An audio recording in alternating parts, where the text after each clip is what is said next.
اهلا وسهلا بكم في قناة صلح العطل بنفسك. النهاردة معانا عطل جديد وموضوع جديد عن مروحة السقف. طبعا معاه مروحة السقف هنا دي متغير لها رمان بلي، لكن للأسف رغم ان رمان البلي جديد المروحة مش راضية تلف خالص قرشة تماما. فاحنا هنعرف مع بعضينا ايه السبب ان رمان البلي يبقى جديد والمروحة تعمل بالشكل ده. هنفضل واحدة واحدة مع بعضينا، هنبدأ نفور مع بعضينا الوش اللي فوق كده بالشكل ده.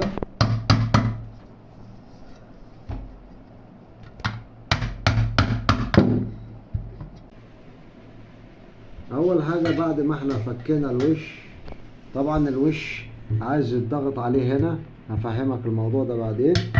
وفي عندي ترحيل في الموبينة رافع الوش معايا فوق، يعني لو نلاحظ الملف مرفوع فوق، انا عايز ننزل الملف ده شوية تاني تحت.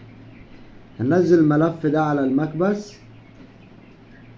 وهنجيب اي حاجة هنحطها هنا كده وحاجة نحطها هنا، ونبدأ ندي تخبيطة هنا بحيث ان احنا ندي تجويفة للوش، تجويفة للوش واحدة واحدة مع بعضينا.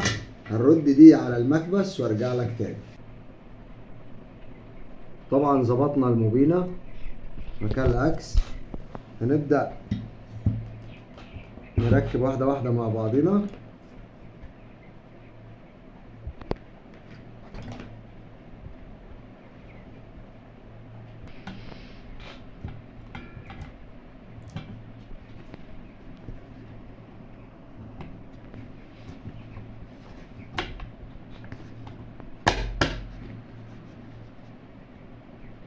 كده ركبت معانا الموبينة. هنبدأ واحدة واحدة نركب الوش اللي فوق.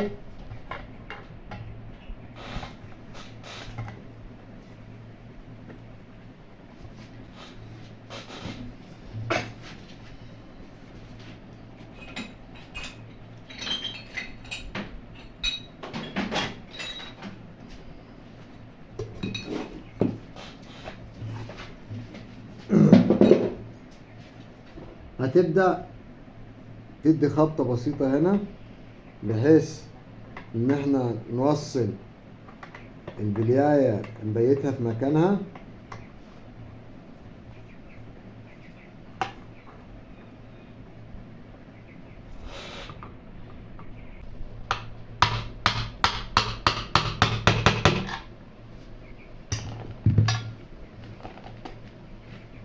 وبعد كده هنرجع نقفل معانا المسامير.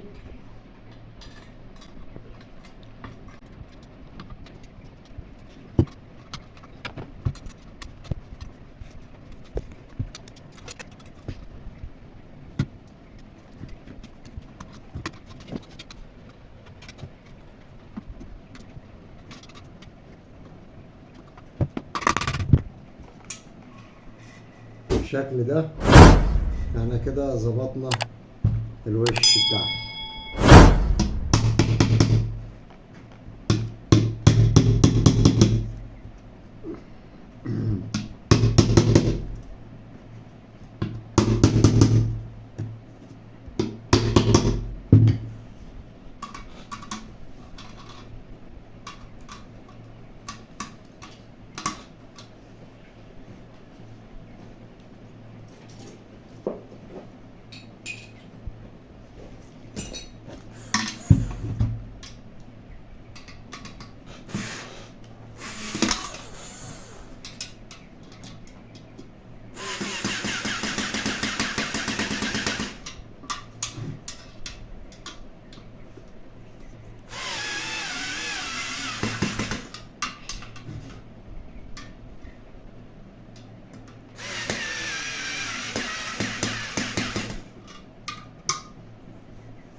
كده بقت حركة المروحة انسيابية خالص بالشكل ده زي ما احنا شايفين، غير الأول. فالقصة معاك في ظبط المبينة. ايه المشكلة اللي حصلت في المروحة دي وليه هي عملت معايا كده؟ بكل بساطة اللي حصل في المروحة دي ان الفني اللي اشتغل فيها كان شغال بتخبيط من غير عدل. عشان كده المبينة مع التخبيط لو نلاحظ مكان التخبيط هنا بدأت المبينة ترد معايا، تطلع الملف لفوق في المبينة، فكان دايما تبص تلاقي الملف قريب من هنا.